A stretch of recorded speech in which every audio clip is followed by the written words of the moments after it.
Hello there and welcome. This is Mikhail or Michael speaking, and as always, before the video starts, I want to say thank you all who decided to support me financially, be it through Patreon, PayPal or Super Thanks. I really appreciate your generosity, so thank you friends and have a blessed day.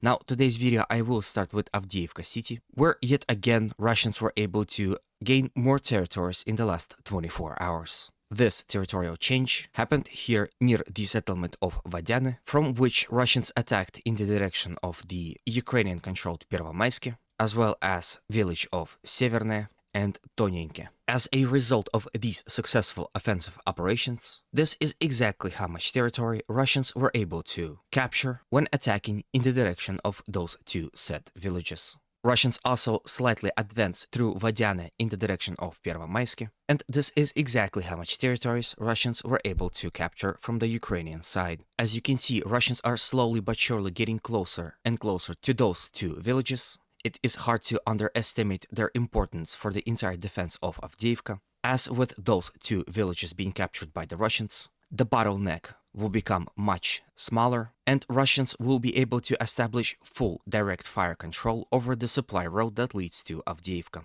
So it shouldn't come as a surprise that all Russian attacks here in this sector are met with fierce Ukrainian resistance and constant counterattacks. To relieve the situation on this portion of the front, Ukrainians are continuously assaulting Russian positions that are located within the settlement of Apitne, thus endangering the Russian flank and the Russian forces advancing in the direction of those two villages. As Ukrainians attempt to yet again enter the settlement of Apitne, Russians are denying these efforts by counterattacking them constantly, and this is one of the reasons why there were no territorial change near Apitne in about last week. All throughout last 24 hours, Russians were also attacking from the settlement of Spartak in the direction of Avdiivka city itself, and some small territorial gains are reported here in this area.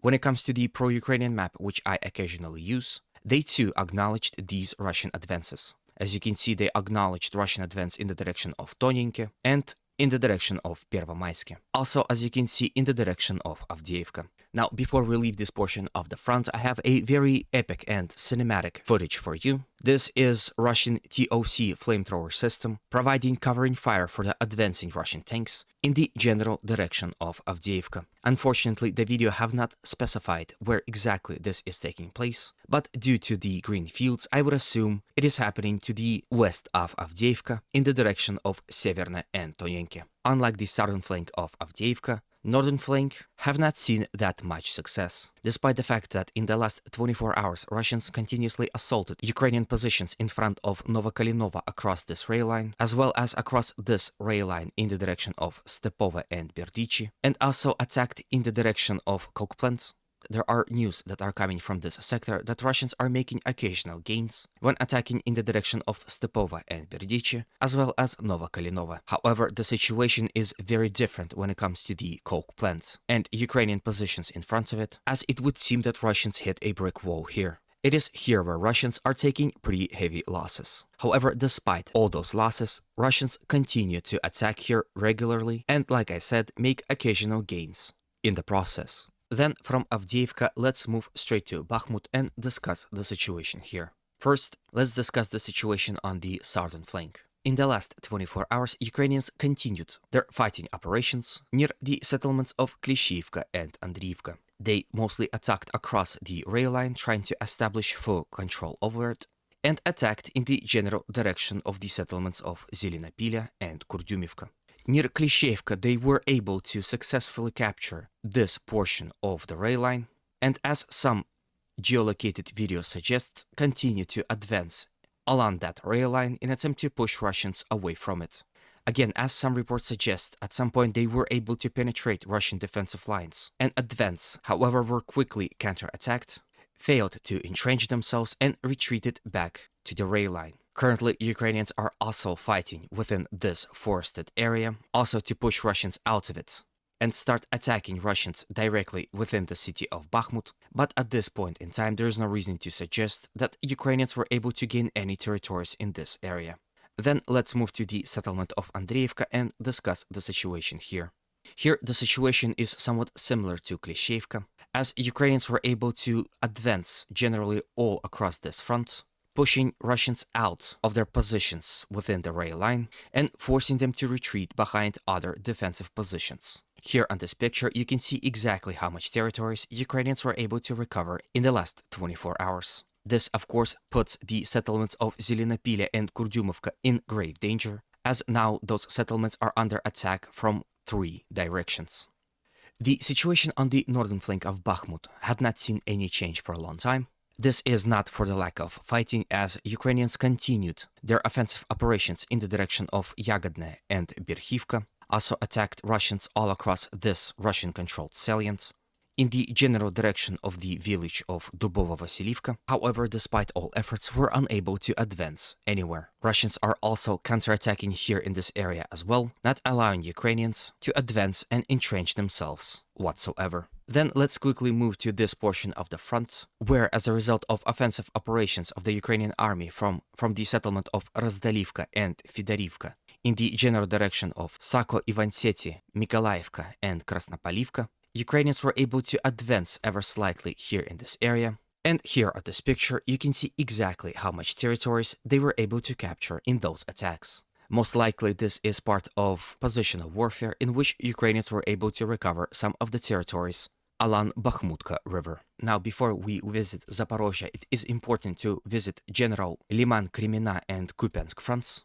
The situation on the Liman-Kupiansk front is somewhat the same, as both Russians and Ukrainians are engaged in positional style warfare, occasionally attacking and counterattacking each other, while artillery duels and counter-battery activities are happening on the background. Then, when it comes to Kupiansk, the situation had not changed. There are no territorial changes despite the fact that Russians are attacking here constantly. Those attacks are coming in the general direction of the settlements of Kotlerivka, Kislivka, and Ivanivka here on this portion of the front, as well as across this open field in attempt to cut off this supply road, and in the direction of Petropavlivka from the settlement of Vilshana. Russians are also attacking from the Liman Pershi in attempt to yet again encircle and perhaps capture the settlement of Sinikivka. Its status is still unclear, but most likely Ukrainians had established control over it. Here I have a video of Russian artillery shelling heavily this forest near Liman Pershi in support of Russian attacks here in this area. As you can see, almost the entire forest is covered with thick smoke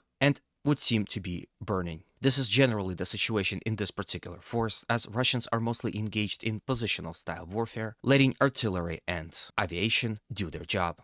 And finally, from the Kupiansk direction, let's visit Zaporozhye and discuss the situation around Rabotino-Verbova settlements. In the last 24 hours, Ukrainians continued their attacks in the direction of Novoprokopivka and settlement of Verbova. They also assaulted Russian positions within the settlement of Novopokrovka from the settlement of Malotokmachka. Slowly but surely, the intensity of Ukrainian attacks in the general direction of Nestryanka and Kampani are increasing, as Ukrainians devote more and more forces to this sector of the front. In my last update, I reported of a series of successful Russian counterattacks in the direction of Rabotino and Verbova, but did not have clear picture of how much exactly Russians were able to recover in those attacks. And as expected, the map was updated, and my initial claims were confirmed. Here on this picture, you can see exactly how much territories Russians were able to recover in the counterattacks that happened about a day ago. It is also important to note that Russians continue to counterattack from Verbova and Novopokrovka. Perhaps it is in attempt to fix Ukrainian forces that are currently attacking in the direction of Kampani and Nestryanka, and seemingly this is somewhat successful, as Ukrainian advance in the direction of those two said villages are currently experiencing some problems. The Russians heavily entrenched themselves around those two settlements, and the fact that those two settlements are located on the tactical heights and Ukrainians are forced to advance within the lowlands, thus being under constant fire by the Russian artillery and small arms weaponry, makes the capture of those two said villages a very hard task.